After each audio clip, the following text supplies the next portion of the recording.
अस्सलाम वालेकुम व्यूअर्स। कल नर्सरी गया था और वहाँ से कुछ अपने लिए सॉइल लेकर आया हूँ, जिसमें मुझे डेलिया के 2 प्लांट्स लगाने हैं। डेलिया के प्लांट्स मुझे एक जगह से गिफ्ट मिले थे, तो कटिंग्स मिली थी। तो ये 2 प्लांट्स अभी इस वक्त मैंने तैयार किए हैं। सबसे ज़्यादा हेल्दी भी यही चल रहे हैं, तो इनको मुझे शिफ्ट करना है बड़े गमले में, ताकि इनसे फ्लावर हासिल किया जा सके। इस स्टेट पे आज के दिन ये प्लांट्स सेट हो जाने चाहिए थे और इनमें फ्लावर्स आ जाने चाहिए थे, मगर मैं बहुत ज़्यादा लेट हो गया। लेकिन चलें, अभी भी 1 महीना है, तो 1 महीने के अंदर अंदर इन दोनों प्लांट से मुझे फ्लावर हासिल करना है। तो अब इनको मैं बड़े गमले में शिफ्ट करूँगा कि इनके लिए कैसे सॉइल तैयार करनी है, तो वो आज मैं आपको दिखा दूँगा। मैं अपना जो तरीका अख्तियार करता हूँ वो क्या है।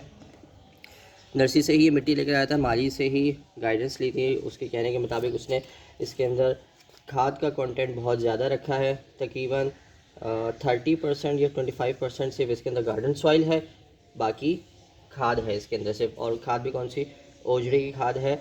और जो मिट्टी है वो बिल्कुल सॉफ्ट मिट्टी, बहुत लूज सॉइल बालू मिट्टी है। तो ये इसका सॉइल का रेशियो हो गया।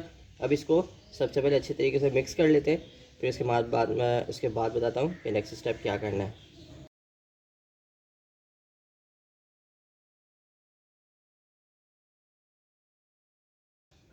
ओके व्यूअर्स, तो ये अब सॉइल अच्छे तरीके से मिक्स हो चुकी है।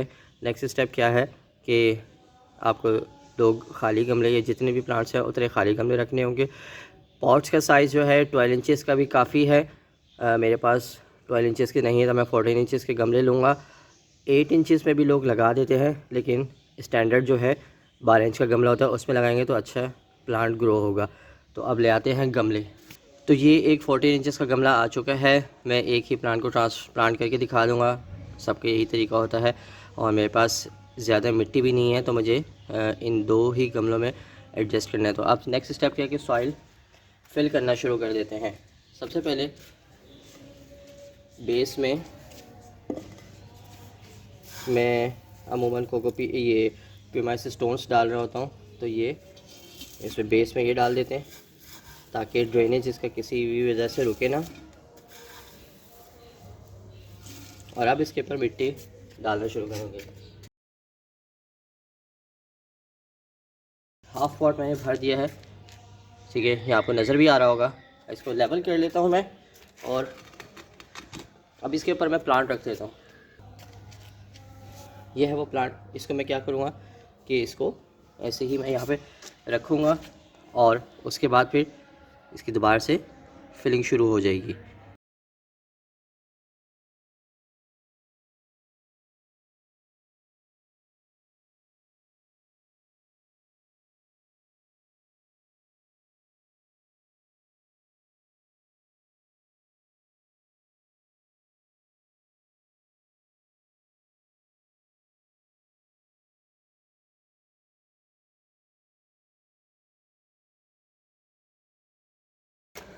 ओके व्यूअर्स, तो प्लांट लग चुका है। और अब इसमें नेक्स्ट स्टेप क्या है, इसमें पानी भर के डाल देंगे। पानी भर के इसके बाद जब ये पूरा पानी इसका एडजस्ट हो जाए इसके अंदर, तो फिर इसको इसी जगह पे भी रख सकते हैं जहाँ पे 1 या 2 दिन तक लो सनलाइट आए। उसके बाद इसको फिर फुल ओपन एरिया में रख देंगे, ओपन सनलाइट में, जहाँ पर 4 से 5 घंटे की धूप आएगी।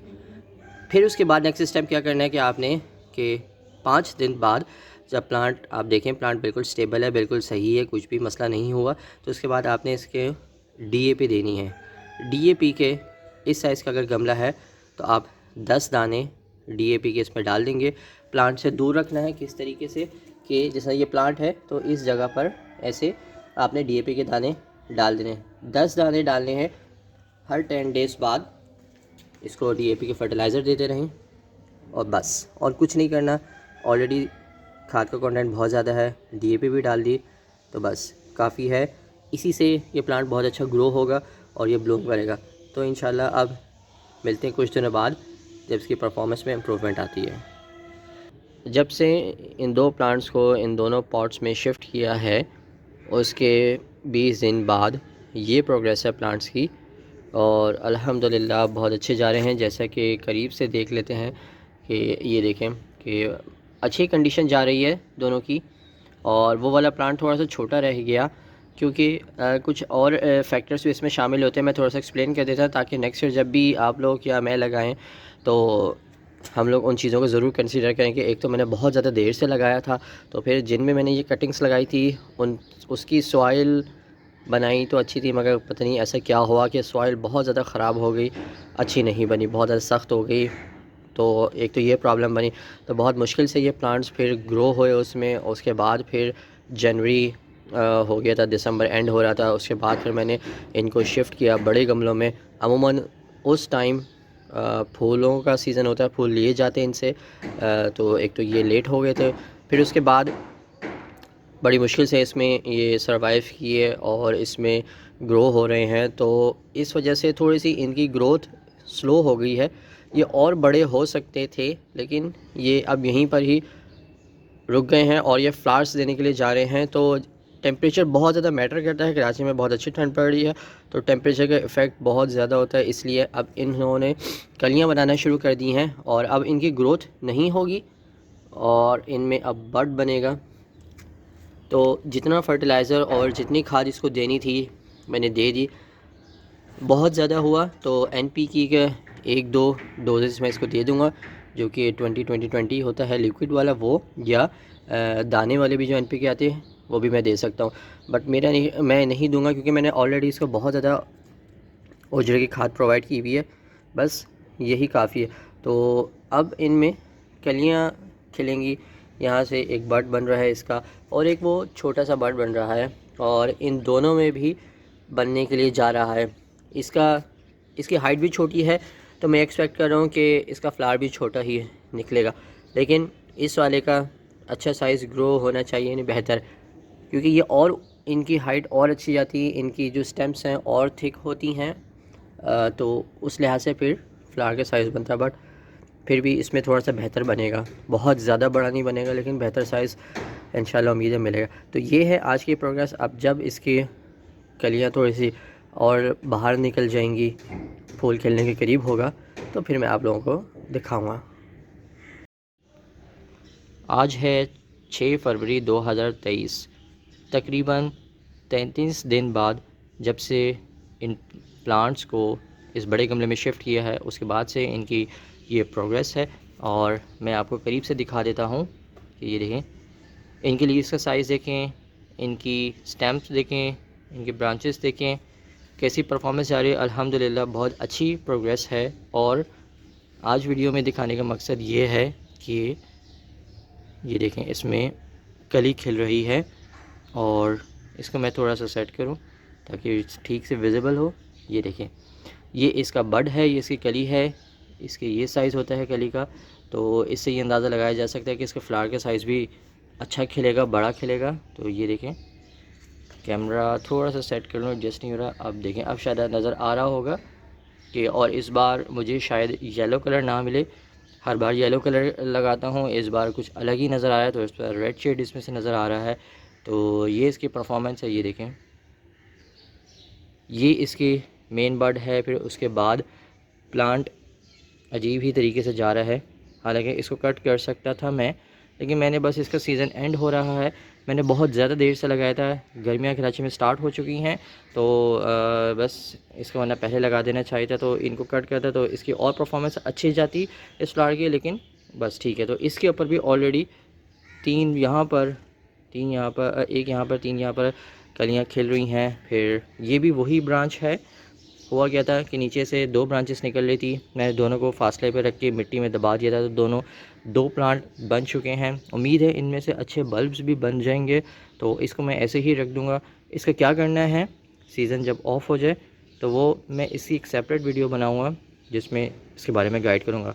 तो यहाँ से भी इसमें क्या है, तो ये एक फूल खिलने वाला है, और जैसे ही ये फूल खिलेगा तो फिर इसकी इंशाल्लाह मैं वीडियो बनाऊंगा। फिर ये दूसरा प्लांट है जो मैंने दिखाया था कि इसकी परफॉर्मेंस अच्छी नहीं जा रही थी किसी वजह से, मुझे नहीं समझ आया क्या हुआ, शायद सॉइल का कोई मसला लगा। इसके अंदर दूसरा कलर है और ये भी बहुत खूबसूरत कलर लग रहा है। वाइट फ्लाइज़ का अटैक इनमें बहुत ज़्यादा हो चुका है। आज मैंने इनको पानी डाला था तो खूब भर के वाइट फ्लाइज़ निकल रही थी, तो कल मैं इसके ऊपर एक पेस्टिसाइड का स्प्रे करूँगा। और इनके थोड़ी सी लीव्स भी कर्ल होने शुरू हो चुके हैं, वेदर का इफ़ेक्ट और थोड़ा सा पेस्ट का अटैक, इन दोनों की वजह से इनकी लीव्स थोड़ी सी इस तरीके से हो रहे हैं, लेकिन स्टिल परफॉर्मेंस बहुत अच्छी जा रही है। शौक पूरा करना है और बल्ब्स इसके हासिल करने हैं, तो उस लिहाज से बहुत अच्छा जा रहा है। फिर उसके बाद एक और ये छोटा सा प्लांट रखा हुआ है, जिसके मैंने बताया था मैंने सॉइल अच्छी नहीं बनाई, तो लेकिन इसमें भी फूल खिल रहा है। इसका देखेंगे कि इसमें कौन सा कलर निकलता है। तो ये 3 डहलिया के प्लांट्स मेरे पास जा रहे हैं अल्हम्दुलिल्लाह, जिनकी प्रोग्रेस बहुत अच्छी है। तो अब मिलते हैं फिर से कुछ दिनों बाद, जब इसका अब ये फ्लावर खिल जाएगा। ओके व्यूअर्स, तो ये देखिए अल्हम्दुलिल्लाह मेरा डहलिया का फ्लावर आज खिल चुका है, बहुत खूबसूरत लग रहा है ये देखिए। और फ्लावर का साइज़ भी अच्छा खासा बड़ा बना है, तकरीबन अगर देखें इस तरीके से तो अंदाज़ा हो। और ये कलर मुझे मिला है, इसके पेटल्स देखें मल्टी पेटल्स हैं ये, और बहुत खूबसूरत लग रहा है इस वक्त। फ्लावर का साइज़ देखें। उसके अलावा ये भी कुछ बर्ड्स बन रहे हैं, देखें ये कितना बड़ा, ये भी बर्ड्स बहुत अच्छे बन रहे हैं। हवा बहुत तेज़ चल रही है, मैं गया हुआ था 3 दिन के लिए, तो मैं ज़्यादा देख नहीं पाया। तो इसकी वज़न की वजह से ये प्लांट गिर रहा है, इसीलिए इनको स्टेक्स लगाई जाती है सपोर्ट देने के लिए। और ये देखिए ये दूसरा फ्लावर, ये प्लांट अच्छा ग्रो नहीं हुआ, इसकी परफॉर्मेंस अच्छी नहीं जा रही थी, लेकिन उसके बाद भी ये बहुत ज़बरदस्त साइज़ बना है मेरे पास। तो देखिए एक ये कलर मुझे मिला है, और एक और छोटा सा प्लांट ये हवा की वजह से बहुत ज़्यादा गिर गया, जिसके अंदर ये दूसरा ये अलग ही एक और कलर मिल रहा है, ये दिखाऊं, लेकिन ये तीसरा कलर है। तो 3 अलग अलग कलर्स मुझे इनमें मिले, जो कि मैंने आपको बताया था कि मैंने कटिंग से ग्रो की हैं। तो ये था डहलिया ग्रो करने का तरीका, और एक डहलिया को कटिंग से पूरे प्लांट तक और फूल तक एक जर्नी। तो उम्मीद करता हूँ गाइडेंस प्रॉपर आपको मिल गई होगी कि कैसे ग्रो करना है। बहुत सिंपल सा तरीका है, कुछ नहीं किया स्पेशल। उसके बाद भी आप देख लें कि इसकी कैसी परफॉर्मेंस गई है। हमें ग्रो नहीं करना। और अब इसके बाद नेक्स्ट स्टेज क्या होगी कि जैसे ही अब ये फ्लावर्स मेरे पास पूरे खिल जाएंगे, तो मैं इनको साइड पर रख दूँगा, जहाँ पर ये इस वक्त आपको नज़र आ रहा है कि गर्मी या धूप नहीं आती यहाँ पर, और ये ऐसे ही पड़े रहेंगे जब तक कि सर्दियाँ नहीं आती। तो फिर जैसी सर्दियाँ आएंगी दोबारा से ये ग्रो होंगे, उनकी कटिंग्स लगाई जाएंगी फिर से, और फिर से ये तैयार हो जाएंगे। तो उम्मीद करता हूँ कि मैंने एक्सप्लेन कर दिया कि कैसे डहलिया को ग्रो करना है। इसके बाद भी कन्फ्यूजन है तो किसी भी किस्म के सवाल कर सकते हैं। वीडियो को यहीं एंड करते हैं। ख्याल रखिएगा अपना। अल्लाह हाफिज़।